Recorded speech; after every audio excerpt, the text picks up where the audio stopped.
Okay. Let's get started then. So, good afternoon, everyone, and thank you for joining us this afternoon for our March episode of A Place for Knowledge Exchange, which is a seminar series. Let me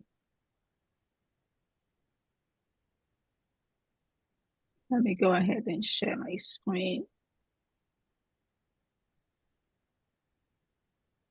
Okay. So welcome again to A Place for Knowledge Exchange, which is a seminar series that is co-hosted by the College of Indigenous Studies and the International Arctic Research Center here at the University of Alaska Fairbanks. This seminar series is designed to provide a collaborative approaches to research, education, and real-life community-based practices in Alaska. In addition to our monthly webinars, we also have quarterly collaboration branches. This is our final webinar for the spring semester, but we will be having our branch on the 22nd of April in the 501 Akasofo building. So please join us if you are in Fairbanks. There will also be the chance to join us virtually.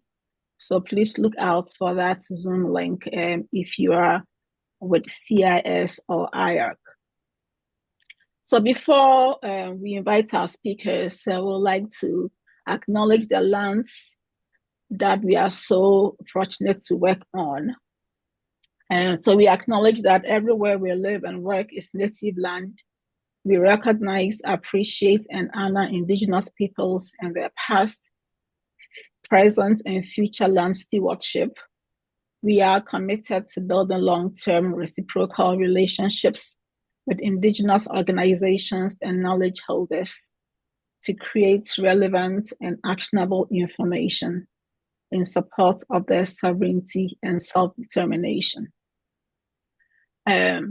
We are joined today by Lance Twitchell, who is Professor of Alaska Native Languages at the University of Alaska Southeast, and Beth Leonard, who is a research professor at the Alaska Pacific University, to tell us about where we've been and where we are going. I am so much looking forward to this discussion because it's really built up on the seminar that we had last month. So I will invite Lance and Twitchell and then and ʻUla to help facilitate this discussion. So welcome, Lance and Beth.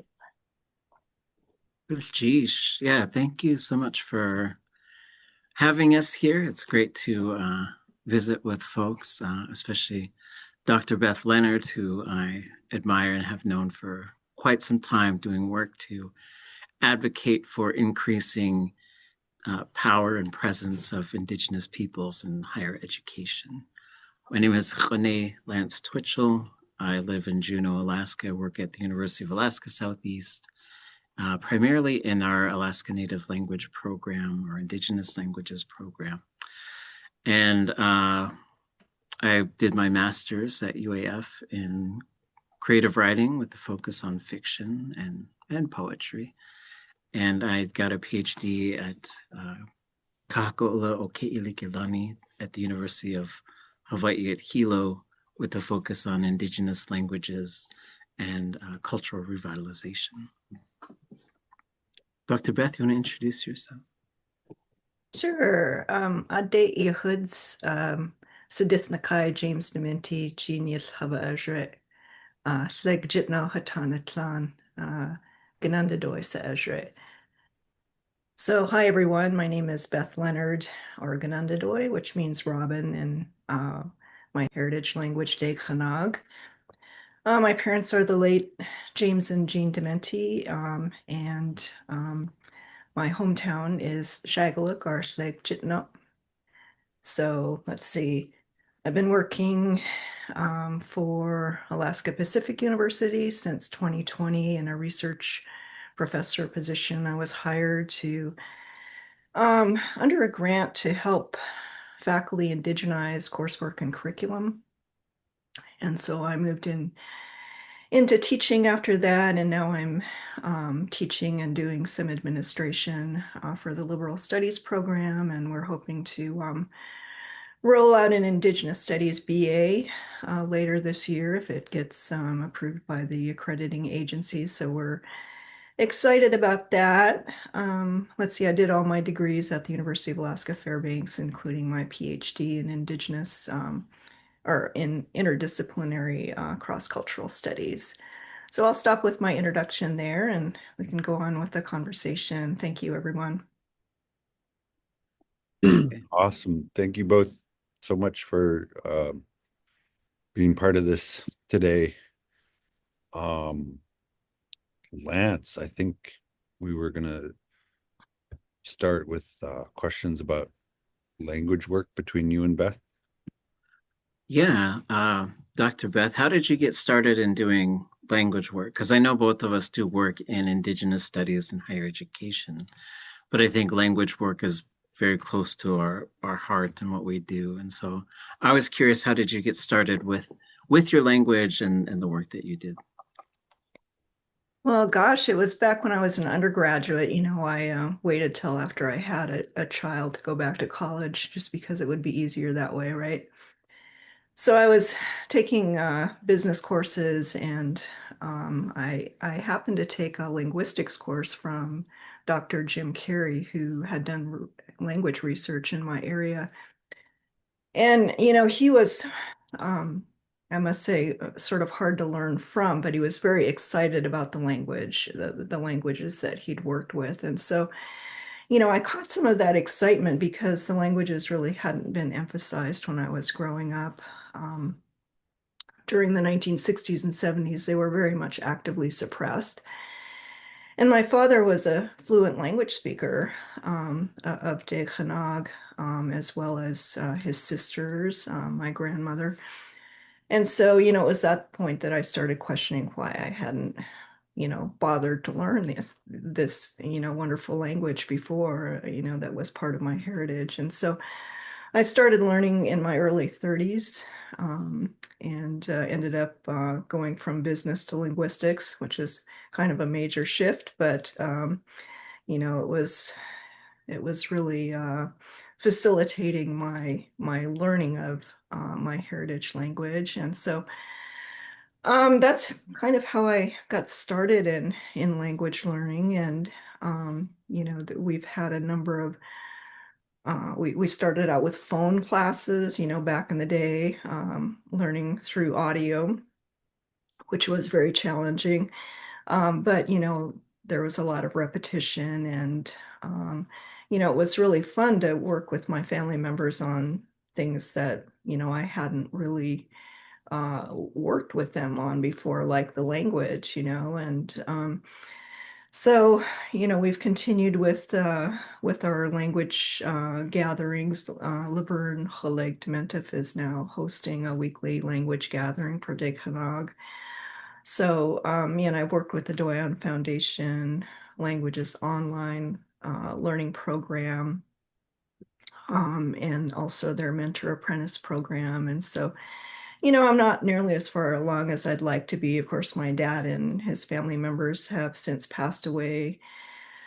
But we have, you know, fortunately, materials that they left us, recordings and other things that we can draw from, stories. We work with Edna Deacon from Grayling, who is our elder for the course. So yeah, so a good question, ʻUnei. Thank you. What about you? What sparked your interest in language learning? Yeah, good huge for sharing. I spent the first 21 years of my life without a whole lot of awareness of Indigenous languages. My father's father spoke Yup'ik, but I never realized what a treasure it would have been to learn from him. And he lived with us when I was young. But our house was not a very stable place. There was a lot of alcoholism. There was a lot of violence. There was a lot of things that I had to sort of learn how to navigate and even survive. And then I was always close with my mother's father. And when I was in maybe my third year of college, he got very sick. He had a stomach issue. And so I came home to help take care of him. And as he was getting back to health, we watched a lot of baseball games. And then his sister is the one who told me, her name is Kathy. She's my great aunt. And she said, he's the only one in our family that speaks our language. And that just made me very curious. And so I asked him to teach it to me. And so he pointed at a salt shaker on the table. And he said, "Hey," and I tried to say that. And he laughed at me, which is just what he did. He laughed. He loved to laugh at everybody. And so, but goal number one became keep Grandpa from laughing at me. And so that, but it also became this bond, as at the time I was the only person in our immediate family who was learning Tlingit, and he was the only one that could speak it. And then he passed away shortly after I started that journey. And I came upon this book by Nora Marks Dowenhauer and Richard Dowenhauer that had, I might have been on cassette tapes by that time, but it might have been on CD. You know, when you talk about learning over the phone, we weren't learning on these walk around devices. Those classes were, you know, a phone with a cord on it, which some people today, I don't know if my kids have ever used a phone with a cord on it. And so, but I found this book series called Beginning Tlingit that was by Nora Marks Dowenhauer and Richard Dowenhauer. And I would just walk around the streets of Minneapolis and listen to those tapes. And I had this one dictionary that we had, which was, we call it the Orange Dictionary. We had the Orange Dictionary, which is the nouns, and the Yellow Dictionary, which was the verbs. I didn't understand the Yellow Dictionary, but I memorized the entire Orange Dictionary. And so I didn't have anybody to talk to for a while, my first couple of years, but I knew how to make the sounds, and I started to learn how to do everything. And then when I came home, when my grandma got sick in 1999, I realized there were very few people who could speak it anymore.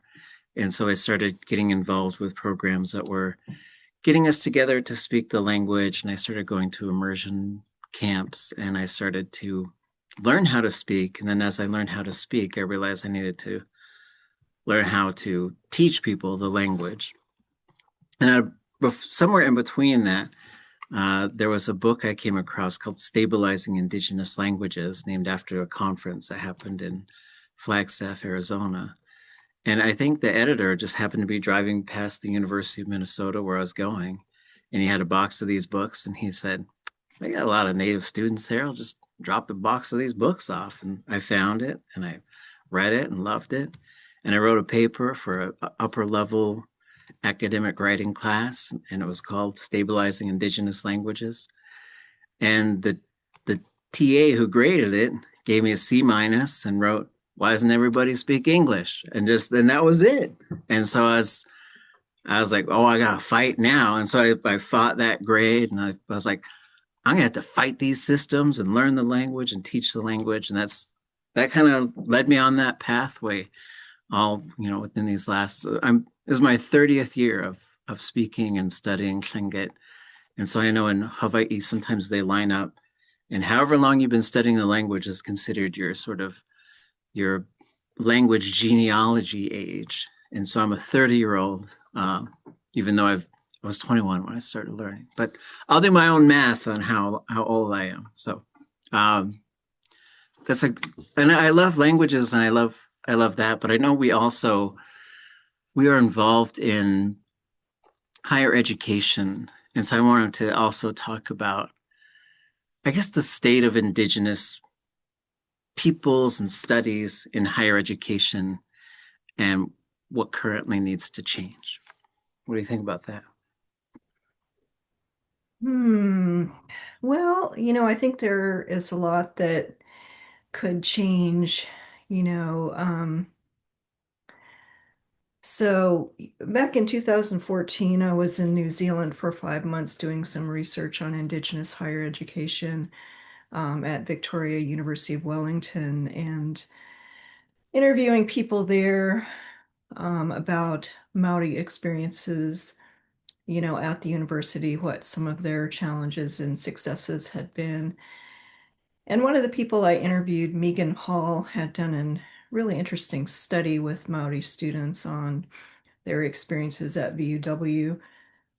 So at the time, even though VUW was a bigger university than the University of Alaska Fairbanks, the percentage of Indigenous students was about the same, interestingly. So anyhow, she had done a series of interviews with students, and they might start out in business or another discipline, but then they would maybe take a Maori language class, for instance. And so some of them would become interested in Maori studies. And then, other disciplines were still challenging for Maori students because of different things. I mean, not because of the intellectual capabilities of the Maori peoples, but just, the ways in which programs are structured for success doesn't often include, peoples of color, Indigenous peoples. And so, these students, she said, they would start coming, so that they would, maybe be getting average grades or C's in business or whatever, and they'd start going over to Maori studies in what she described as a refugee kind of way. And so even though they might struggle in Maori studies and still be getting average grades, they would persist in Maori studies, whereas they would not persist in these other disciplines. And so, that really got me to thinking about more about the challenges for Alaska Native students and what we might do better to serve that particular population, because graduation rates aren't the best. And, I know for me, it took me 6 years to do my undergraduate. I think for other students, it takes longer just because of family and community commitments and responsibilities. And those kinds of things aren't often recognized by the university as, important. And so, that's one set of challenges, I think, for students. Another set of challenges is the classroom itself, what's actually going on in the classroom. Are the knowledge that Alaska Native students are bringing into the classroom, is that recognized as, expertise? Because they do bring a lot of expertise or funds of knowledge, as Luis Mull and Norma Gonzalez have written and talked about students of color in the classroom. And so, yeah, so, I spent most of my career teaching at the University of Alaska Fairbanks. I ended in the Indigenous Studies PhD program, which was, a really wonderful program to teach in. And I probably would have stayed there if my daughter hadn't become ill and had to be medevac to Anchorage. And so while I was here in Anchorage and she was recovering, UAA had been recruiting me to come to Anchorage. And so I ended up signing a contract with them while I was here, and then started at UAA in 2016. And so I found my colleagues at UAA, I mean, that year I was hired, there were 6 Native people hired, 6 Native faculty, which was, in my mind, a pretty significant achievement. 2 in engineering, 2 in biology, myself in Alaska Native Studies, and Jordan Lewis in the College of Health. And so, but then administration turned over. There wasn't as much support for Native programs. Dr. Maria Williams, other faculty there, we had an Alaska Native Studies minor at the time. We developed an associate's degree, which ended up passing towards the end of my tenure at UAA. But it was just really very difficult to navigate the administration there. We had other successes that, you were involved in, Lance, like the, requiring that each student take an Alaska Native themed course. So that was another success. I think that was largely pushed by the Alaska Native Studies Council. So yeah, so I've been at APU. I'll just wrap this up, but I've been at APU since 2020. And APU was founded by an Alaska Native man, Peter Gordon Gould. Um, they've had a number, I think, of different administrations over the years, but back in 2017, they decided they were, going on this tribal university path and needed to indigenize coursework and curriculum, and that's how I was hired there. So I'll stop there, Lance, and kind of ask you the same question in terms of some of the challenges and successes in higher ed that you've seen. Yeah, sheesh. And it's so fun to think that we've been doing this type of work together for a decade. So we got 1 decade under our belt in terms of like trying to do this stuff, especially thinking about the Alaska Native Studies Council and what we've been able to do there, which is to often advocate for improving the university. And so my number one thing, I think, when I think about what needs to change in higher education for Alaska is I think if we have to fight the system in order to have success for our students, then we need to rebuild the system. We need to construct our own pathways within that system, because if we have to fight for their success, that means their success is not naturalized within the system. Because education for Indigenous peoples is a death sentence for cultures and languages. And that's just the history of education in North America for Indigenous peoples, as that was the tip of the spear in terms of eliminating Indigenous languages and destroying Indigenous cultures and forcing assimilation. And it's difficult, I think, for education to become something other than a killing machine unless we have intention. And especially, I would think today, because today we have a board that's made up of entirely white people who are now banning words that we get to use. So I can use the word diversity, and I could use the word equity, and I could use the word inclusion however I want and wherever I want and whenever I want. But if I write it on a piece of paper and I include it in my university work, that work is going to get banished or targeted for some sort of removal. And I think we need to talk more openly about that because as Indigenous people, we know all about a banned language. We know all about these types of environments where we're not allowed to just be ourselves. And in some instances, we're being told that telling our own story of what happened to our people is unpatriotic and is un-American. And if that's the case, then what is American and what is patriotic is racism. And so we have to sort of fight those values. And what we get into is trying to battle. I try to break triangles, I guess, is what I'm trying to do on a daily basis. And so the triangle is the hierarchy. So you have one person up high who gets to make the decisions for everybody down below. And I think these systems are problematic for Indigenous peoples. Like a lot of our communities, a lot of our peoples, we didn't have one person in charge. Like it was very communal, it was very conversational in terms of what's going to make this better, what's going to make this work.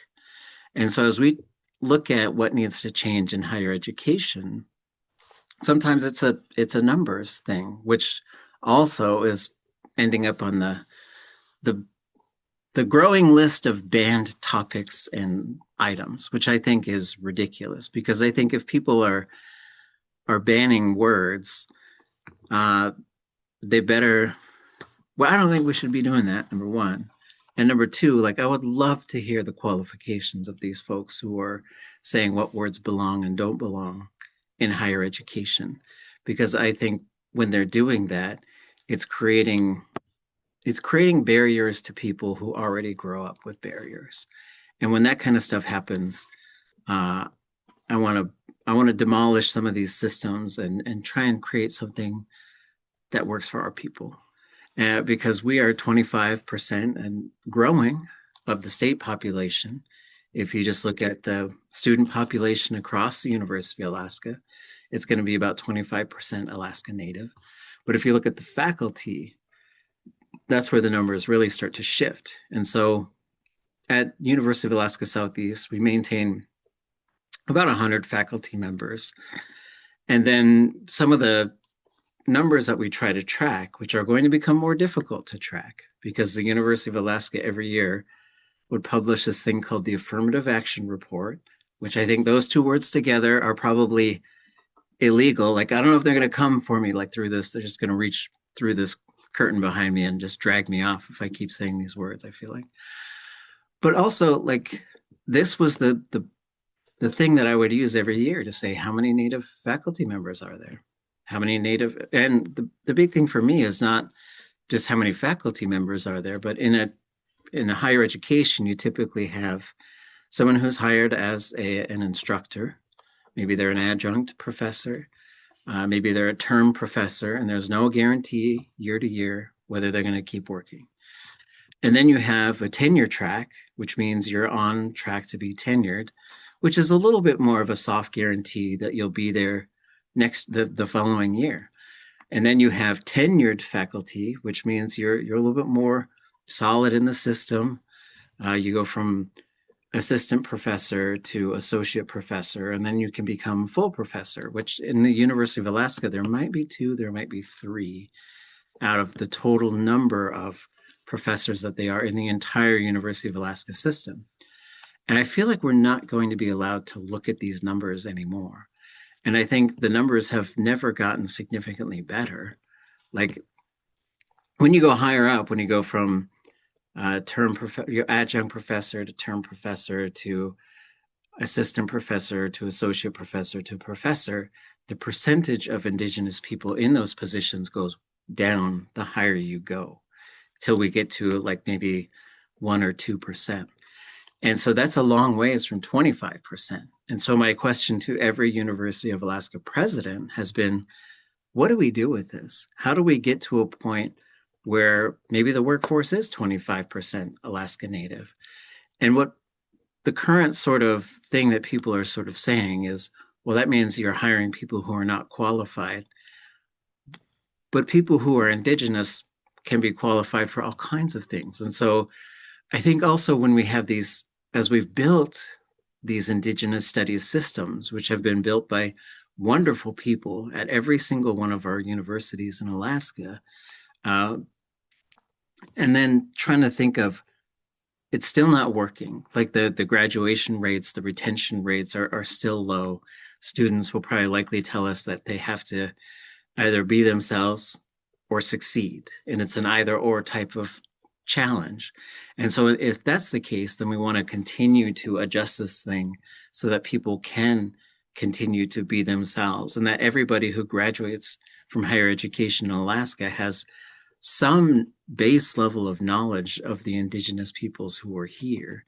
And so we get pushback on all kinds of things at the university, from land acknowledgements. The word unceded is probably also on the scroll of banned words that we're not supposed to use. And this kind of stuff, like, it would be funny if it wasn't so intimidating and limiting. A lot of the colleagues that I know and that I worked with have been forced into retirement. Their contracts have been non-renewed. And so there's just a small handful of us who have been able to survive as professors in this system. And I think if that's the case, where we're just trying to not get fired by the system when we're trying to sort of create pathways for Indigenous education, then I think continually the system needs to change, and the system has not changed enough. But I do think we're going to continue to get people in who are going to try to create a different environment than the one that we know. And the one that we know is one of, I think it's a culture of fear. I think it's a culture of you better stay in your lane type of stuff. And I think that kind of thing is extremely limiting and extremely just non-intellectual. It lacks depth. It lacks the heritage of what is Alaska, to be able to say, like, I am teaching in this place where these people were, and everybody who walks through these doors should know something about the folks that were here, especially names and faces and specifics. And so I do enjoy this work. I get tired and I get frustrated. And I guess one of the things I was thinking about, Dr. Beth, is doing this type of work. how do you balance that? What are your release methods for stress and anger when you're like, can you always fighting the system, but when you turn to your students, you want them to feel like they're in a home that belongs to them. So I think doing this work does require a lot of balancing. So how do you deal with stress relief so that you can keep being a change maker? Oh gosh, well, I'll have to say that, being at the University of Alaska, Fairbanks was stressful some of the time. UAA was stressful. Actually, my position at Alaska Pacific University has my stress levels have gone way down. So, we don't have a large number of Native faculty at APU right now, but the faculty that we do have are very supportive of the work that I do. Many of them, most of them are actively engaged in trying to indigenize at least their content and some of their pedagogy. So, it's really been encouraging to kind of watch this happen, in a way that's not going to get slammed by the federal government, right? Because they're a private university. So it's a little bit easier, I think, to navigate during some of these times. So, of course, they have their challenges in terms of their budget and numbers of students and that sort of thing. But I've had much less stress at Alaska Pacific University than I had in the University of Alaska system. Back when I was in Fairbanks teaching for the School of Education at UAF, I had a few wonderful Native students. It was back in those hybrid days when, half of the students were on the phone, and the other half were in the room with you, right? And so most of the students who were on the phone were Native students, trying to get their teaching degree. And then the folks in the room, largely white women, which I think, those stats have almost stayed the same. I think I haven't looked at them recently, but so it was very stressful, I think, trying to balance, the learning for those two particular groups of people. I mean, I had, a student write on their evaluation one time. I used to start my class with a story from my area. So it was an Alaska Native education class. And so we would go over this story, talk about this story, the different elements of the story, what kinds of content is in this story, what kinds of science even is in the story. And I had a student write, Alaska Native superstitions have no place in the classroom. So, this was at the end of the semester. And so, those kinds of things. I mean, I don't think, honestly, I dealt with my stress very well, because I ended up with Epstein-Barr, which is still, very active in my system at the moment. So, yeah, I think I was really lousy at stress release, Lance, but the language, I mean, the language always, drew me back in ways I think that connected me to culture, even though I'm living outside my area. And that I would have to say, working with my dad and other family members, that was kind of my stress release. So yeah, so I don't know what your strategies are. I hope they're better than mine, Lance. Well, yeah, and these are things I think about is like, what are our students going through? What are our, and so I remember I put together a proposal when I was in my master's program, and it was an English department. And so I think this is maybe not their strongest thing is to ask, instead of taking another British literature course, could I put together a reading list of Alaska Native oratory, like especially oral literature, and study those and do like an independent study. And I put together the syllabus. I had someone who could teach it, who for a long time had been teaching literature of the North, and my proposal was rejected, and I ended up in a kind of colonial era literature. And the first book that we read was like a capture narrative of a woman who was captured by Native people on the East Coast, and it was just a super racist book. And at no point did we ever in the class say, like, this stuff is like racist. Like she would say, these people are disgusting. But I'm making notes on how they're cooking this corn. And so like it was just such a weird book. And it was a really weird semester for me because although we did read the first Native American author, which was really fun.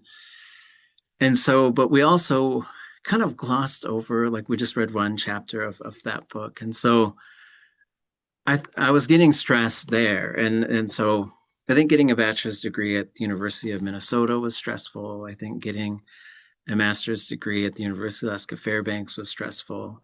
And I think getting a PhD at the University of Hawaiʻi at Hilo was not stressful. It was kind of blissful. And so it was interesting because to go into my undergraduate program, I took a SAT test.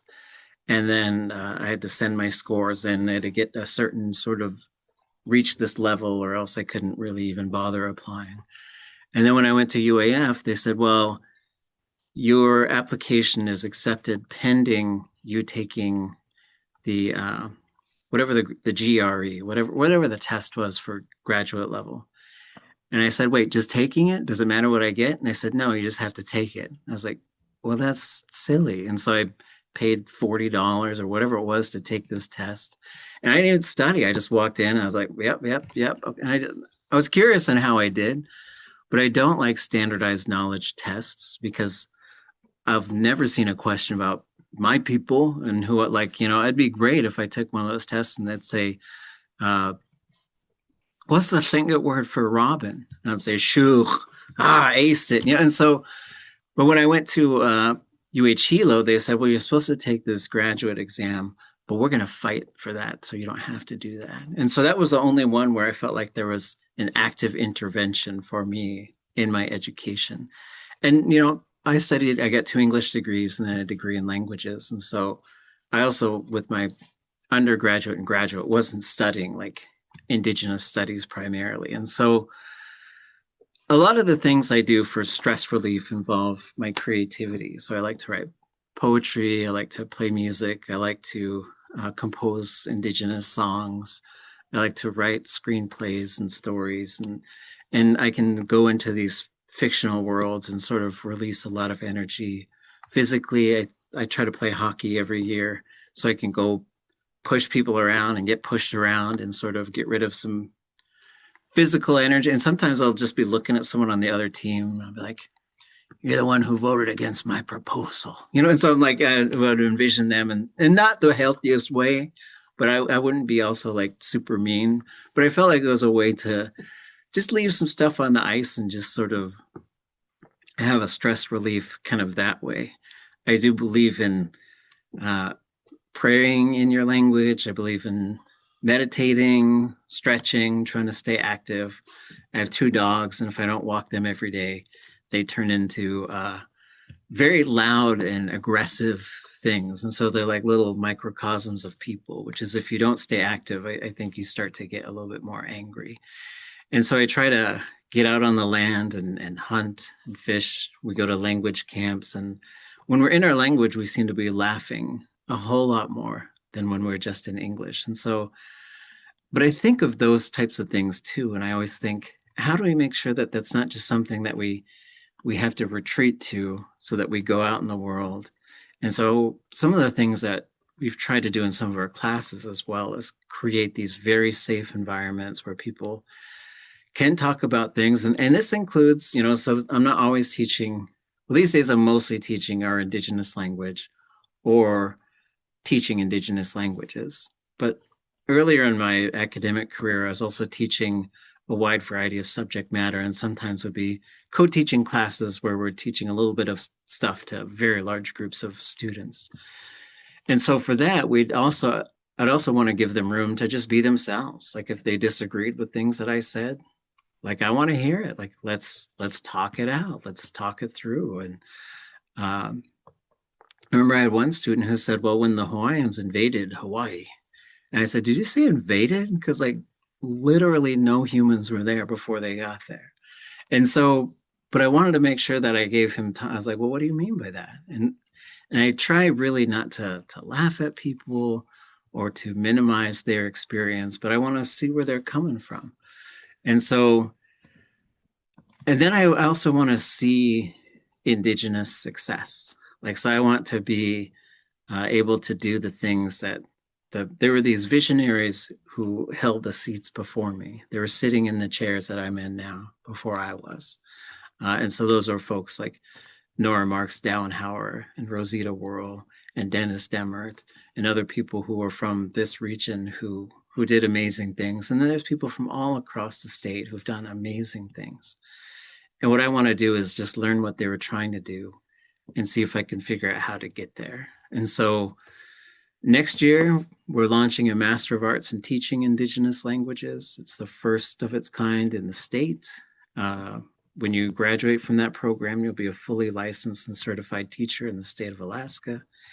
And then I think the goal after that is to say, everybody who graduates high school in Alaska takes one semester of an Alaska Native language. Like that just becomes a requirement across the board, which will be wild and will change things dramatically and will make a lot of people angry. But if they want to speak only English, like they can go to England and like it exists.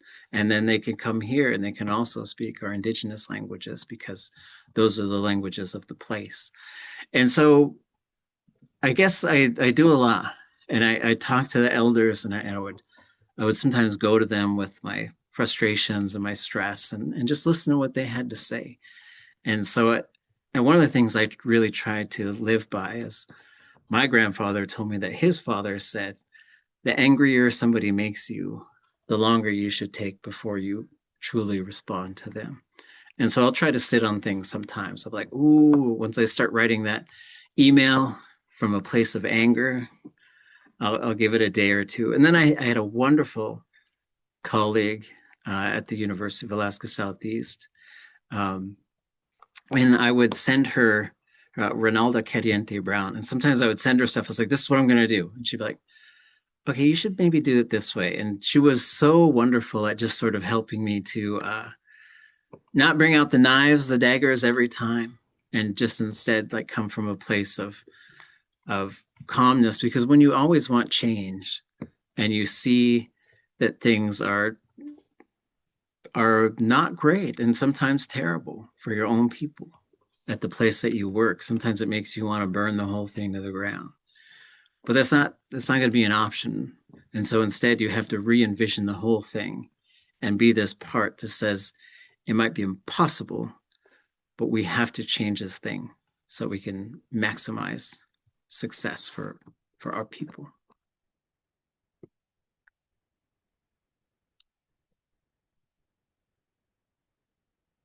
Maximize success for our people.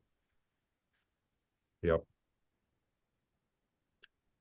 So much both of you are saying. I mean, we could just talk all day. Part of what we were hoping to do is get into some Q&A and discussion with the attendees. So instead of grilling you both more, I want to open it up to some questions. And I saw one in the Q&A. If both of you can see the Q&A, let me know if you can't and I can read it.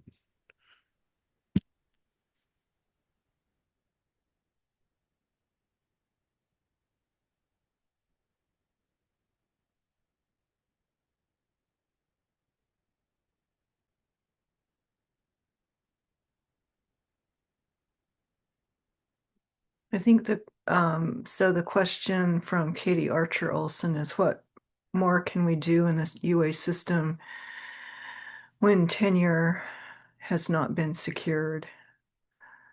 As a multiracial Indigenous faculty, it is pretty intimidating.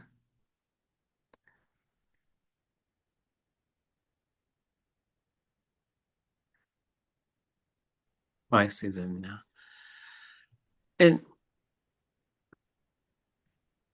so I think as far as I got tenure I can't really remember. I think it was 2016, perhaps. And one of the things that I really tried to do was to make sure that others who were coming in after me had a clear pathway to tenure. And so if we did a project, and I got this from Dr. Maria Williams, who would, when we were doing stuff, should be, okay, you be, the PI or you be the co-PI for this, which means you're the principal investigator, which means you're the faculty lead on a grant. And so if we wrote a grant, we would make sure that the person who didn't have tenure had the leadership role on paper, because these are things that go into their file. And so for those of us who have become tenured or full professor, would say, I don't need anything. Like, I don't need anything to go into my folder because I'm doing way more than I can or have to do. But we want to make sure that we're clearing a pathway for folks and really trying to demystify the process of tenure and promotion as well. And so I know that we have a lot of workshops, but sometimes we would just sit down with people and talk about what it means to build your folder. How do you get publications? How do you stay active so that you're sort of able to go forward? And going back, because I know banned words was also part of that first question, like, we should be fighting that whole idea. Like, I've been very disappointed at how higher education, just in general, has just kind of rolled over like the little dog that gives up on stuff and is like, oh, rub my belly, And so I think we should be writing letters of protest. I think there should be lawsuits. I think there should be all kinds of stuff, because I do believe banning words like diversity, inclusion, and equity are unconstitutional, are illegal, and have no foundational groundworks to stand upon other than institutionalized racism, which we should always reject and root out and just completely get rid of, so that we can just sort of focus on stuff that's actually useful. Yeah, I think the promotion and tenure question, I mean, I went up for promotion and tenure at the University of Alaska Fairbanks, and I've been fortunate, to have people guiding me, Brian Brayboy, who was president's professor for a couple of years there at UAF. And then other mentors from the University of Arizona who said, keep everything, here's what you can do. So that sort of guidance wasn't coming from within the institution, interestingly, but it was coming from people outside. So I did everything, they told me to do, went up for the initial promotion and tenure, and did okay until it got to the university-wide committee, which at the time was largely, I think, people in the hard sciences. And so, unless you were cranking out 5-6 articles a year, they didn't think you were worth much, so they actually denied my application. And I was fortunate in that Susan Henricks was the provost at the time, and she overturned their decision. Otherwise, I would have been, out of the university system in probably 2013, 14, something like that. So, that was a bit of a stressful process, even though I'd done everything that people had been telling me to do. And I don't know like how to make that better. When I went to the University of Alaska Anchorage, I went up for a full professor, and the process there was very much friendlier, I have to say. People actually gave you constructive feedback on your file, were very positive. And so that was a much easier process. So a lot of it depends, I think, on the people who are involved in making those decisions. And how do we revamp those committees and that particular system to where we have full professors who are Alaska Native. We just haven't had that many, and it's really disappointing. As far as the terms, I mean, we haven't been banned from using any of that at Alaska Pacific University. So, another advantage to working in a small private university that's kind of flying under the radar at this point.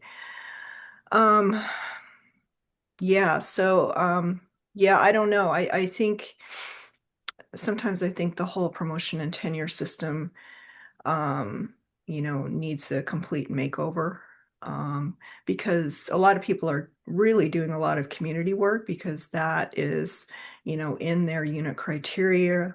That's something that's important to them. Maybe they're not doing a lot of writing, but the community work, makes the university look better in the eyes of those communities. And, that should be ranked as highly as publications, in my mind. Yeah, and I think coming back to another thing in the Q&A is like, what have you had to overcome, or what have you faced in terms of pushback? And I know that there's a few questions popping up in the chat as well. Is one of the things that I've faced that was difficult for me was overcoming institutionalized racism, especially when I had, well, I wouldn't call them colleagues. And so colleagues, I guess I have allies, which are cool people, and I have like my decolonizing crew, which is like, that's number one. Like those are the people like ride or die. Like we're gonna go and change these systems, you and me and these ones who are in here. And then I have allies who are people I can count on to do this type of work. Then I have colleagues who are people I work with and that I respect. And then I have people I work with. And people I work with is a term that I use for people who I feel like I have to, these are the ones I'm going to have to battle. And in some cases, those battles have been very real. So we had a faculty member at UAS who became tenured and who had multiple reports of anti-Indigenous racism in his classroom, like individual levels, like one-on-one to the student, and also just in the content that he was delivering. And so it became a focus area of mine to figure out, like, I don't want to have to navigate students to say, don't take classes from this person because they just have a racist ideology and they're going to treat you bad. But if that's the case, and if it's a known thing, I want to squish those people out of the system and find a way to do that, which is hard. That's a hard thing to do. There's a very difficult situation that goes on in there. I've been deposed, I guess. I had a meeting with folks who, there was a complaint against me, a formal complaint issued by this person who was incredibly racist and who one time during a faculty gathering told us that decolonization is totalitarianism and he would die on the hill of academic freedom. And I said, don't be so dramatic, bro. And also, like, let's just talk about what you just did, because this is how the meeting started. It was like, he just said, you guys can call me whatever names you want. And then he just said that thing. And I said, I don't have to call you any names because I could just talk about what you just said and did. And so sometimes it comes down to confronting people and sometimes in front of others. And in that situation, there were 4 Indigenous professors who were just having a heated debate with this guy who was violent in the way that he was talking and his rhetoric. But we stayed cool. And then, but one of the things that happened was all of our white colleagues just watched it happen, And later I said, you guys could have jumped in at any time because what he was doing was wrong. And so sometimes you have to take an active role in trying to get rid of these folks. And that's a difficult thing, is to say, I don't want that person to work here anymore. If they are actively engaging in racist behavior towards Indigenous peoples, I don't want them here. I don't even want to work with them. And so I think the other thing too is, as we talk about teaching the content that we have, even in these environments where we're being told like, this is something you're not supposed to do, and we're removing these things from national parks, and we're banning words, and we're doing all this other stuff. Like, I am still going to teach the content the way that I always have, which is from an Indigenous perspective, talking about the things that happened. That was a white guy named Sheldon Jackson, who was a Presbyterian minister and who was also the head of education in Alaska, who decided the boarding school movement was the way to go. And there were others who were thinking that way. But in terms of what he did and the impact he had, like, it was incredibly destructive and harmful.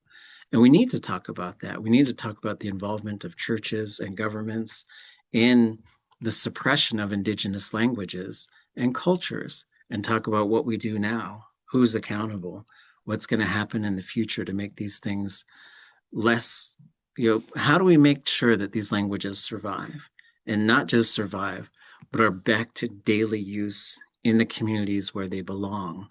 And in order to do that, we have to be honest about things that have happened and things that we're trying to do now.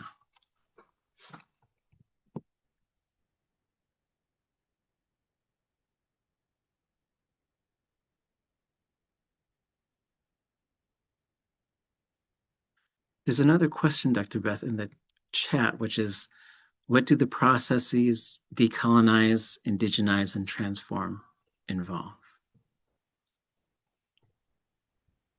Well, yeah, I don't know. That's been a question that we've been working on at APU. Like, what does it mean to indigenize your classroom? What does it mean to indigenize coursework? And people are going beyond that initial conversation of, yeah, I throw in a couple of articles by Alaska Native people and I'm good. So they're beyond that stage, right? To where our conversation is more like, how do you center Indigenous ways of knowing?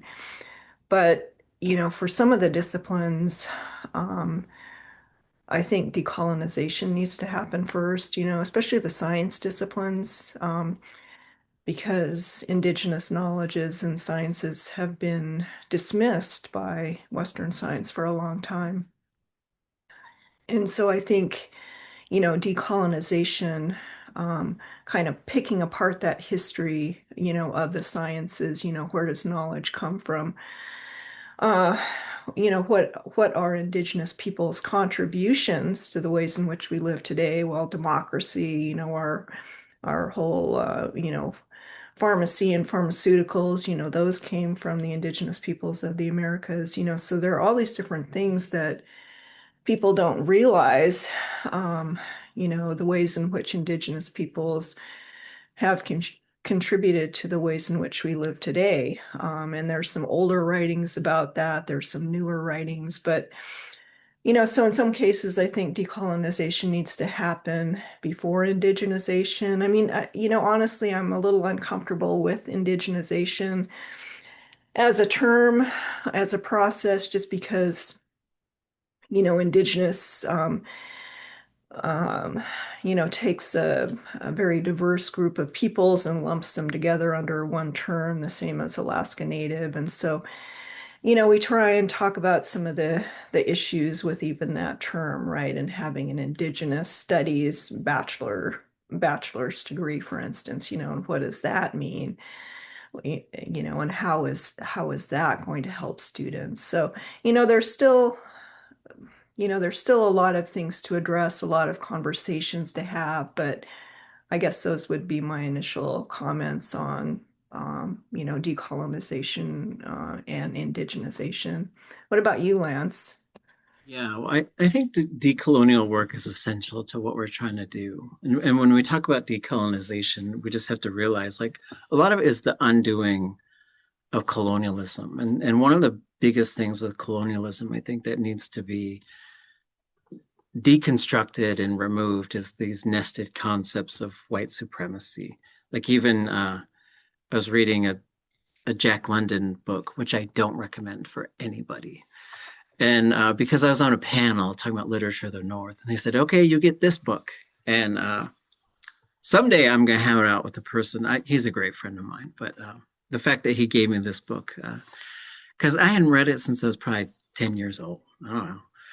And I was reading this book called White Fang, which is a hot piece of garbage. And in the book White Fang, it says, I didn't read the whole book because I got to this line. I'll paraphrase it. It said, even a wolf knows a white man is superior to a native. And I was like, close the book, throw it in the fire. And but also I want to roast people like that, like Jack London, to say, like, this is a voice of the North. Like, no, it isn't. Like, he'd come up, like, to visit once, and now this guy is a voice of the, get out of here. He's a voice of California, maybe. Like, go back to Oakland, homie. But in terms of like rooting out racism as well, some of these things are deeply, deeply embedded. So I was reading a book that was written about Northwest Coast Native arts, which I love to study. I love to make our artwork.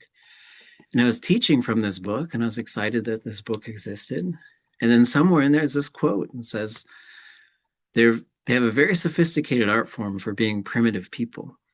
And then I contacted the person who wrote that book. I said, could you just not include stuff like that? Could you just not ever include, if it's a racist statement, don't even include it. Like you're teaching about us and our people. That's not going to help anybody. It's not going to make anybody feel good. And it's wrong. And the author wrote back and said, well, I don't want to censor anybody. And so like these conversations about censorship and limiting what people can and should talk about, like we should talk about those things, but we should also have a good understanding of what these terms mean. What does decolonization mean? What does indigenizing mean? What does systemic racism mean? So that we can understand, like somebody calling someone a derogatory term because of their race, because of their lineage, because of their ethnicity, that's terrible. But also systemic racism is sometimes a different and bigger problem than one-on-one individual interactions. I think we're out of time too, but it's so fun. It's always good to talk to you, Dr. Beth. Yeah, you too. Yeah. We could make this stuff a semester-long class. There's just so much to talk about. Thank you both for coming, Dr. Leonard and Dr. Twitchell. Thank you, organizers. Thank you, attendees.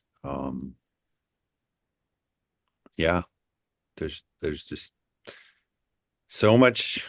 The world is rich and full. Excellent. Fight the good fight and don't fight with each other. I guess that's what I would close on. And we had an elder come visit my class. He told this wonderful story. And then he kind of took this logical jump where he said, if they're not shooting arrows at you, you're not doing a damn thing. And so we'll also stop shooting arrows at each other. Like, I think lateral violence should transition to lateral kindness, but that's a conversation for another time. Love yourselves, love each other, do good work, and just keep in mind that all these little babies, like I see a little baby on the screen right there, that's who we're doing this work for. And so that when they come into these systems, they'll say, ooh, I heard this used to be bad, but now it's fabulous. Yeah, thank you so much, Dr. Lance, and it's been an honor to be on this panel today. And I would just say, idiot, oh, Denis, take care of yourselves. And it was a wonderful conversation today. Thank you so much. Thank you.